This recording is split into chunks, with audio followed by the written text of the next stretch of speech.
कराह रही है मानवता आतंकवाद मिटाने को, भारत भी तैयार खड़ा है आतंकी निपटाने को। जब भी बड़ा है पाप धरा पर, हमने ही बोझ उतारा है। हम राम कृष्ण के वंशज हैं जिसने रावण और कंस को मारा है।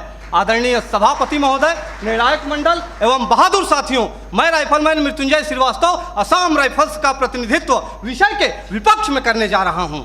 मानव अधिकार महोदय, इस शब्द को सुनकर मेरे मन के दो बिंदुओं के मध्य एक दृढ़ विरोधाभास उत्पन्न होता है, क्योंकि या तो इस शब्द की महत्ता और प्रासंगिकता का कोई अर्थ नहीं, और यदि अर्थ है तो हम सुरक्षा बल मानव नहीं, अर्थात जिस मानव अधिकारों की वेदी पर आश्रित होकर पत्थरबाज, नक्सलवाद, उग्रवाद और आतंकवाद के मरण व हरण पर यह मानव अधिकार के ठेकेदार भेड़िया विलाप करते हैं, वे अयोध्या, अक्षरधाम, संसद भवन, ताज, कठुआ, गया और पुलवामा जैसे विध्वंसकारी कांडों पर मौन क्यों हो जाते हैं?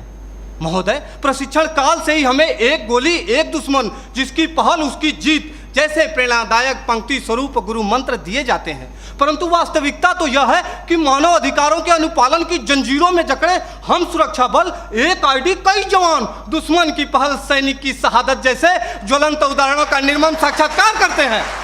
महोदय, जहां कानून व्यवस्था चरमरा जाती है, आतंकी हुकूमत चलती है, मानवता का अस्तित्व खतरे में पड़ जाता है, वहां पुनः शांति स्थापित करने के लिए सशस्त्र सुरक्षा बलों की तैनाती की जाती है। ऐसे कठिन परिस्थिति में मानव अधिकारों का अनुपालन करते हुए आतंकवाद एवं उग्रवाद के विरुद्ध लड़ना, वो भी प्रभावी तरीके से, कतई संभव नहीं है। एक सैनिक होने के नाते मैं यही कहूंगा कि शस्त्र मिले हैं, कर्म करो, सर्वनाश करो गद्दारों का। आज मानवता है खतरे में, तो क्या करोगे मानव अधिकारों का? महोदय, मानव अधिकारों के अनुपालन का ही नतीजा है कि पश्चिम बंगाल के एक छोटे से गांव नक्सलवाड़ी से शुरू हुआ नक्सलवाद हमारे देश के 240 जिलों में फैल चुका था, लेकिन जब सुरक्षा बलों ने उनके खिलाफ कठोर और दंडात्मक कार्रवाई की तो यह सिर्फ 90 जिलों में सिमट कर रह गया है।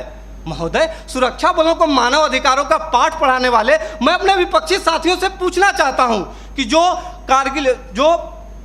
कश्मीर में जो कारगिल युद्ध के बाद पाकिस्तान के लवारिस सैनिकों के शवों को उनके धर्म के अनुसार दफनाया, वो है हमारे सुरक्षा बल, जिन्होंने इसी वर्ष 11 जुलाई को पाक अधिकृत कश्मीर से बहकर आए मासूम बच्चे के शव को प्रोटोकॉल तोड़कर पाकिस्तानी सेना को लौटाया, वो है हमारे सुरक्षा बल, जो कश्मीर के स्कूली बच्चों को दुश्मन की गोलियों से बचाने के लिए बुलेट प्रूफ जैकेट बन जाते हैं और अपने परिवार, अपने समाज, अपने देश के प्रति समर्पण का भार लिए हुए भी जो इस देश में शांति और अमन कायम करते हैं, वो है भारतीय सुरक्षा बल। मेरे साथियों, हम सैनिक भी इंसान हैं, हम भी मानव अधिकारों का सम्मान करते हैं, लेकिन राष्ट्र की सुरक्षा के साथ समझौता नहीं कर सकते। महोदय, केंद्रीय गृह मंत्रालय द्वारा संसद में पेश आंकड़ों के मुताबिक वर्ष 2014 में जहां 222 आतंकी हमले हुए, वहीं 2018 में इनकी तादाद बढ़कर 614 हो गई। 2014 में 47 सुरक्षा बलों के जवानों की शहादत हुई तो 2017 में 80 और 2018 में 91 जवान शहीद हुए। हमारे देश में 1993 से लेकर अब तक लगभग 8390 आतंकवादी और उग्रवादी हमले हो चुके हैं। महोदय, पूरा देश जानता है कि ईद की छुट्टी के लिए जा रहे सेना के जवान औरंगजेब को आतंकियों ने अपहरण कर निर्दयतापूर्वक हत्या कर दी, तब तो किसी ने भी औरंगजेब के मानव अधिकारों के लिए आवाज नहीं उठाई। वही खुखार आतंकवादी अफजल गुरु को कानूनी प्रक्रिया के तहत फांसी की सजा दी गई, फिर भी हमारे देश के प्रतिष्ठित शिक्षण संस्थानों में राष्ट्र विरोधी नारे लगाए जाते हैं।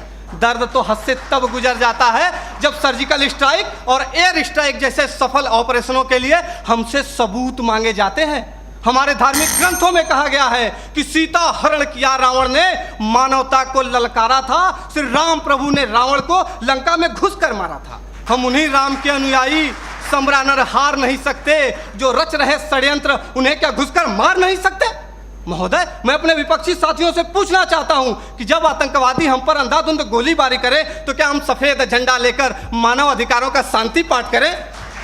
आतंकियों को पनाह देने वाले स्थानीय लोग हम पर गाली गोली और पत्थर बरसाते रहे और हम उन्हें प्यार बांटते रहे? नहीं महोदय, नहीं। प्यार और सम्मान तो वहां बांटना चाहिए जहां से वापसी की उम्मीद हो। महोदय, मैं यह नहीं कहता कि मानव अधिकारों का अनुपालन नहीं करना चाहिए, लेकिन वे लोग जो मानव अधिकारों का दुरुपयोग करके सुरक्षा बलों को प्रभावहीन करने की कोशिश करते हैं, उन्हें कठोर से कठोर दंड देकर उनके साथियों को यह संदेश देना होगा ताकि भविष्य में कोई भी इंसान आतंकवादी, उग्रवादी